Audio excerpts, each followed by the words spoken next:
ಆತ್ಮೀಯ H16 news ಅರ್ಥಾತ್ ಹೇ ಸೀತಾರಾಮಗೆ ಸ್ವಾಗತ. ನಾನು ನಿಮ್ಮವ MI ಅಥವಾ ಮಲ್ಲಪ್ಪ ಜೋತಾವ. ಆದ್ಮೇಲೆ ಇವತ್ತು ನಾವು ಎಂಥ ದುರ್ಗತಿಗೆ ಬಂದು ನಿಂತಿದ್ದೀವಿ ಅಂತಂದ್ರೆ ಯೋಗ್ಯರನ್ನು ಸಹಿತ ಗುರ್ತ ಮಾಡೋಂಥ ಪರಿಸ್ಥಿತಿ ಬಂದು ಬಿಟ್ಟಿದ್ದೀವಿ. ಯೋಗ್ಯರು ಯಾರು ಅಯೋಗ್ಯರು ಯಾರು ನಾವೆಲ್ಲ ಈ ದುಡ್ಡಿದಂಥ ಅಯೋಗ್ಯರ ಕೈಯಲ್ಲೇ ಅಧಿಕಾರಿಗಳನ್ನು ಕೊಟ್ಟು ಓಟ್ ಹಾಕಿ ನೀವು ಆಳ್ರಪ್ಪ ನಮ್ಮನ್ನು ಅಂತೇಳಿ ಕೊಟ್ಬಿಟ್ಟಿದ್ದೀವಿ.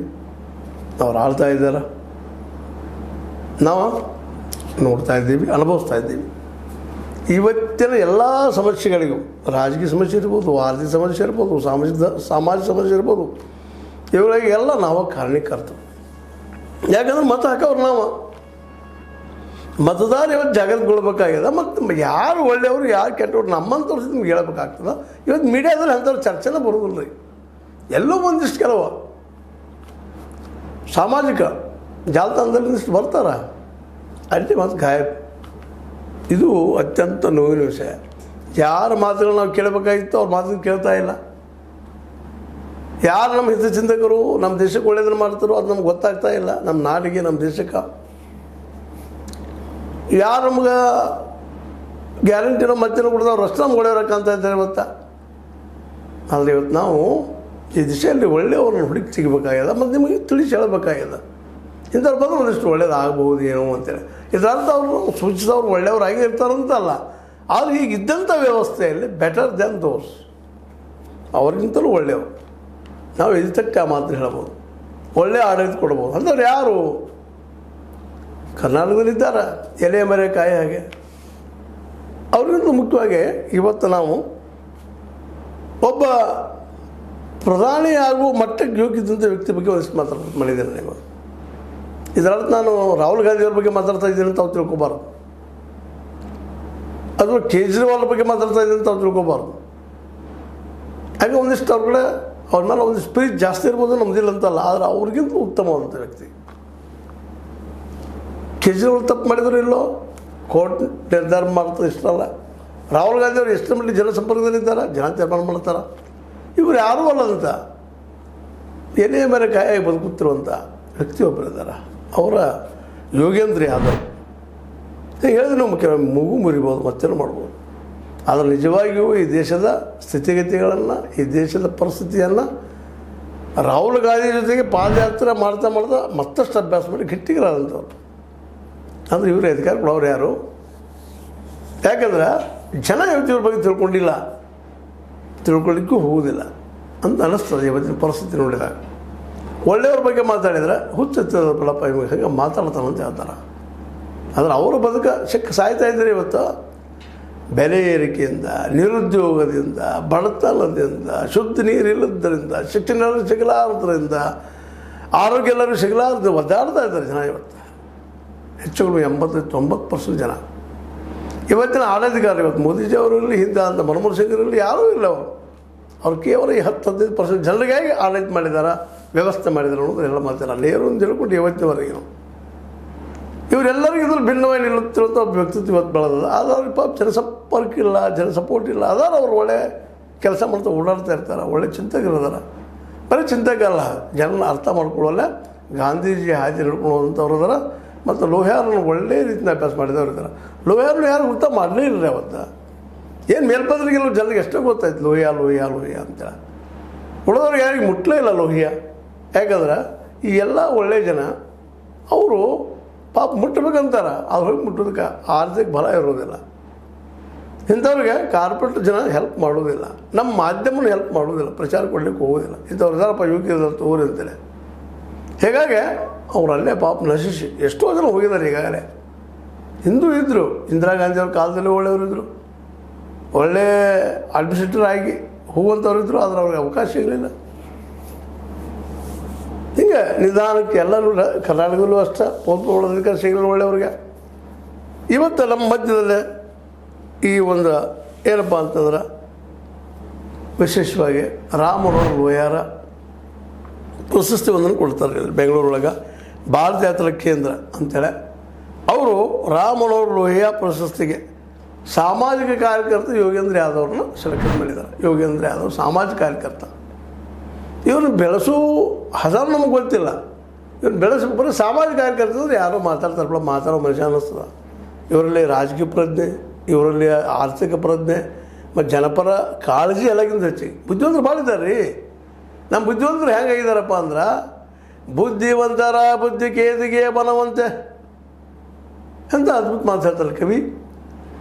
ಬುದ್ಧಿವಂತರ ಬುದ್ಧಿ ಕೇದಿಗೆ ಬನ, ಅದೆಲ್ಲ ಬರ ಹಾವುಗಳ ಅಂತ ಅಂಥ ಜನ ಸಾಗಿಸಿದ್ದಾರೆ ನಮ್ಮಲ್ಲೇ. ಅಂಥವ್ರೊಳಗೆ ಇವರು ಅದಲ್ಲ, ಅದನ್ನು ಮೀರಿದವರು. ನಮ್ಮ ಈ ಯೋಗೇಂದ್ರ ಯಾದವ್ ಬರೀ ಸಾಮಾಜಿಕ ಅಷ್ಟೇ ಕಾರ್ಯಕರ್ತರಲ್ಲ, ಅವರು ಆರ್ಥಿಕ ತಂದಿರೋದು, ಜೊತೆಗೆ ರಾಜಕೀಯ ನೀತಿದ್ರು. ಆದರೆ ಅವ್ರನ್ನ ಯಾರು ಗುರುತಿಸ್ತಾ ಇಲ್ಲ. ಒಂದು 25,000 ರೂಪಾಯಿನೂ ಬಹುಮಾನ ಕೊಡ್ತಾರೆ, ಬಹುಮಾನ ಪ್ರಶಸ್ತಿ ಪ್ರದಾನ ಮಾಡ್ತಾರೆ. ಅದಕ್ಕೆ BR ಪಾಟೀಲರು, BL ಶಂಕರ್ ಅವರು ಸಮಿತಿಯಲ್ಲಿದ್ದಾರೆ, ಅವ್ರು ಆಯ್ಕೆ ಮಾಡಿದ್ದಾರೆ. ಒಂದು 25,000 ರೂಪಾಯಿ. ಹಿಂಗಂದ್ರೆ ಇವತ್ತು ರಾಜಕಾರಣಿಗಳು ನಗುತ್ತಾರೆ, MLAಗಳು MP ಗಳು ಇವೆಲ್ಲ ನಗುತ್ತಾರೆ. 25,000 ಅಲ್ಲಿ ನಿಲ್ಲಿತಿಲ್ಲ ಅಂತೇಳಿ. ಇದು 25,000 ಶ್ರಮವನ್ನು ಗುರುತಿಸಿ ಪಾಪ ಒಬ್ಬರೇನೋ ಗುರುತಿಸಿ ಕೊಡ್ತಾ ಇದ್ದಾರೆ. ಇದು ನಾ ಹೇಳೋ ಉದ್ದೇಶ ಏನಪ್ಪ ಅಂತಂದ್ರೆ, ಇವ್ರ ಪರಿಸ್ಥಿತಿ ಹಂತಕ್ಕೆ ಬಂದಿದ್ಬಿಟ್ಟದ, ಜನರಿಗೆ ಬರೋಕ್ಕೆ ಆಗೋದೇ ಇಲ್ಲ. ಮತ್ತು ಹೆಚ್ಚಿಗೆ ನೀವು ನೋಡಿದ್ರಿ ಪಾದಯಾತ್ರೆ ಹೆಚ್ಚಿಗೆ ಪ್ರಚಾರ ಆದವ್ರು ಯಾರು? ರಾಹುಲ್ ಗಾಂಧಿ ಅವರ.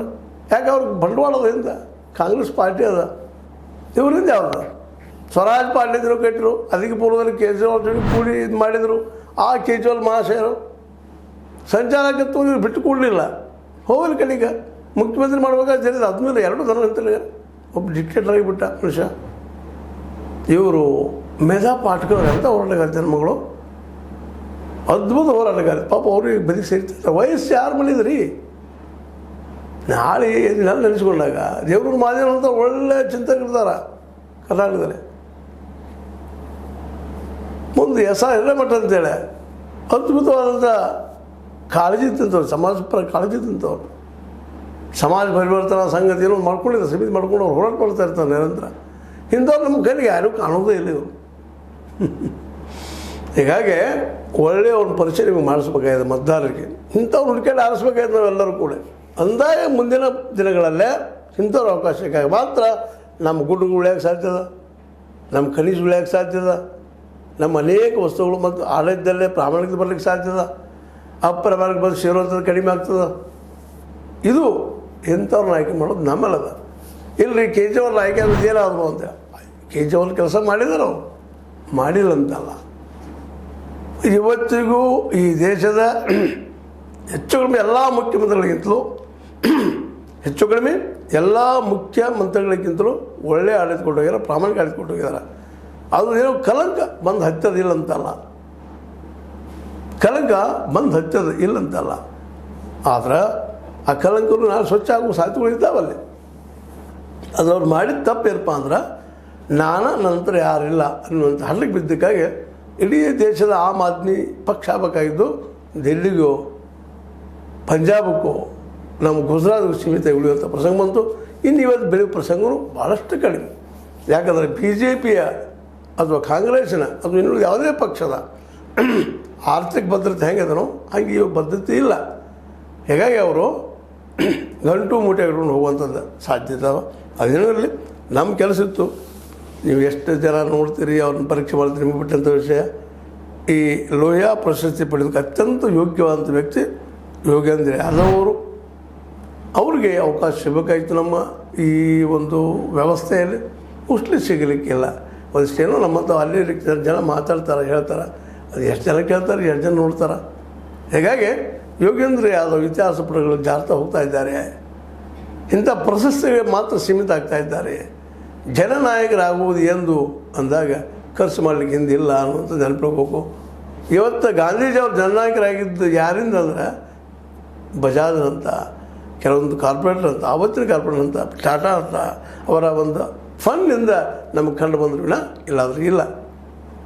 ಇದೇ ಕಾರಣ ನಮ್ಮ ಬಸವಣ್ಣವರು ನಮ್ಮ ಜೊತೆ ಇವತ್ತು ಕಾಣಿಸ್ಕೊಂಡಿದ್ದಾರೆ, ಇದ್ದಾರೆ. ಕಾರಣ ಆವತ್ತಿನ ಬಿಜ್ಜಳ ಅರಸ.